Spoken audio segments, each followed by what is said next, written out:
Hi everyone and welcome to TechBastian. In this day, let's take a look at a couple of news that had been the talk of the tech world, starting with the most absurd presentation of Apple with its new Mac and its new monitor.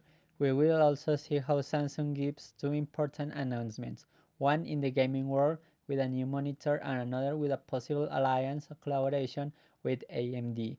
In the graphical section, we will also see where Huawei is with its operating system, and finally a little review of what has spoken at E3 in terms of cloud services and what we all knew was coming, the Xbox of the next generation. So for all this, let's start.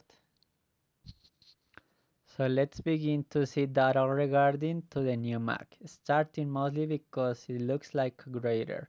A rather curious way and according to the manufacturer helps reduce noise in addition to the refrigeration. It's entirely directed to professionals working in either the multimedia world as video editors, high flow, or rendering complex 3D scenes. Can handle files up to 8K with an Intel Xeon W processor, 8 core, and even a tera of RAM, 64 gigabytes of video thanks to the Radeon 518X Pro. But its price leaves it within reach of a few, since it will be from $6,000 will be available from autumn along with the new monitor that we will see next. As I said, this Mac comes with a new monitor, just to take advantage of all the graphical power. And we're talking about a 32-inch screen and 6K resolution of 6016 by 3084 pixels and nothing more than 1000 nits of brightness. But all this remains opaque for its price, nothing more than $5,000. In its base version, since there is another monitor that is worth listening to this $6,000. And the cherry of the cake is that if you decide to buy this for some strange reason, you will have to set aside $1,000 more to be able to buy the base support. That if you do not want to leave it leaning against the wall. So if you want to have the best of the best in terms of work environments of Apple, as it says enlisting $12,000 for this fall.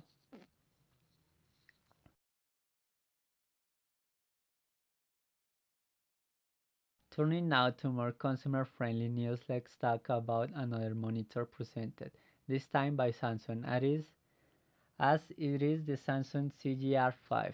Comes with NVIDIA Sync and was presented at E3, and will be the first device of its kind to have a graphic card integrated. Can be a GTX 10 something or a RTX 20 something.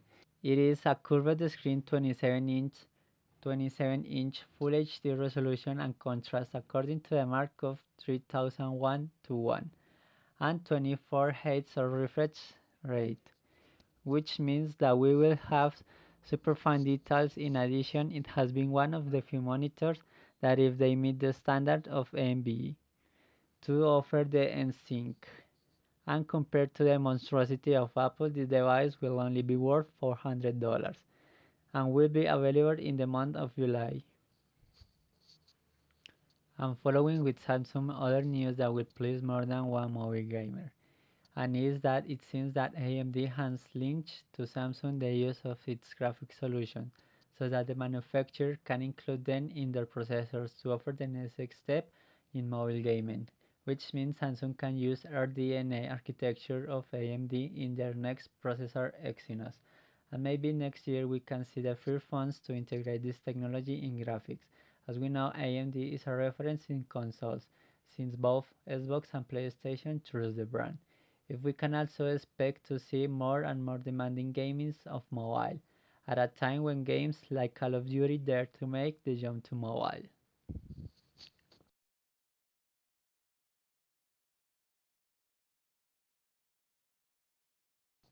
We continue for a moment in the mobile world, as it seems that Huawei has begun to test its new operating system. According to a Chinese media, Huawei has distributed over 1 million devices that have the system under development, although it is unknown who has been sent and in which state is the operating system. This is already a big step for Huawei, and although it seems that the situation has relaxed a bit and that even the veto may not be final in the month of August, the Chinese manufacturer is moving forward and also has been started to invite application developers to publish in App Gallery, the call to be replacement of the Play Store. For now, we have to wait until August to see where Huawei is and what we are into the next releases. For now, we have to wait until August to see where Huawei is and what to expect in the next releases. To close, we will see a compilation of what has been so far this E3, full of side-by-side presentation, and in which Sony with its PlayStation had been little missed.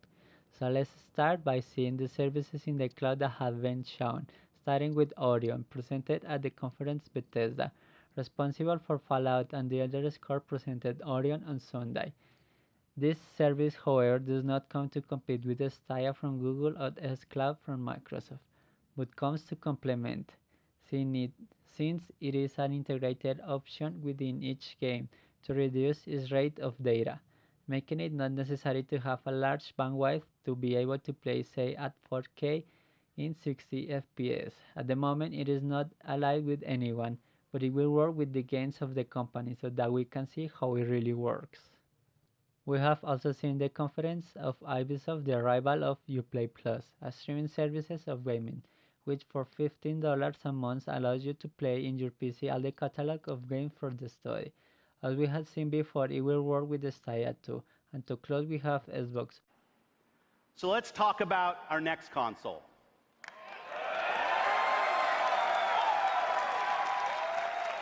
With our ad console next generation, for now called Project Scarlet, promises to be 4 times faster than the Xbox One X. We saw that it will use an SSD drive, will be able to run games at 8K to 120 FPS, and as we have previously commented on a variant of the AMD Zen 2, it will be retrocompatible with all the previous generations and perhaps with all the peripherals. It will leave for Christmas 2020 accompanied by Infinite Halo, so Xbox has been taking the lead in the world of desktop consoles. We still have the Nintendo conference to come and we will see what the answer of Sony is in a future. With nothing more to add, I hope you enjoyed the video. Let me know what news you like the most. Do not forget to give it a like and subscribe as you help me grow and reach more and more people. And see you next time.